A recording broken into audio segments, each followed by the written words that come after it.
we've seen quite some great news from a funding perspective across Africa. Currently, just in the month of November, we had 32 startups raising about 180 million, and that excludes any exits that happened in the markets across the continent. And that brings us to a total for the year to nearly about 2 billion US dollars. To be more specific, that's to date 1.86 billion US dollars raised in startup funding across the continent. This is made up of three types of funding.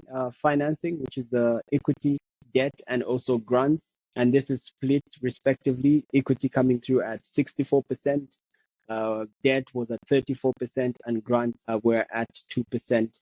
And that's what makes up this funding composition. So great stuff and great news and exciting funding rounds happening across the continent. And we hope next year it presents more opportunity and startups can raise more funding to scale their businesses. And is this composition of the funding something that you see also in among Bongo Hive startups, that they also raise about half of them, a little bit more, half of them equity, about 1/3 the debt financing, and the rest are going for grants? Or is it a little different in on the ground in Zambia? Yeah, I think in Zambia, it could be way different, especially from a startup funding perspective. Definitely this year we've seen, and I'll be happy to share those stats, we've seen a lot more investments coming from the local business angel network.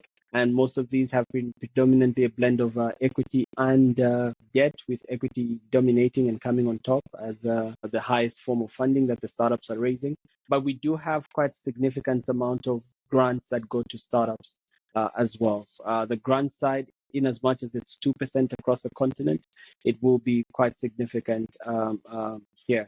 Currently, and this is something that we can even talk about later on, there is an EU opportunity, for example, called the Green Tech for CE program, which focuses on small businesses and startups that are working in the circular economy, green and circular economy space. So they get to provide them matching grants to just scale their businesses. And this could be quite significant amounts of money in terms of how much it will be offering in grants. So yeah, our funding landscape looks different. Grants can be slightly higher in terms of the type of finance that our SMEs and startups get to receive.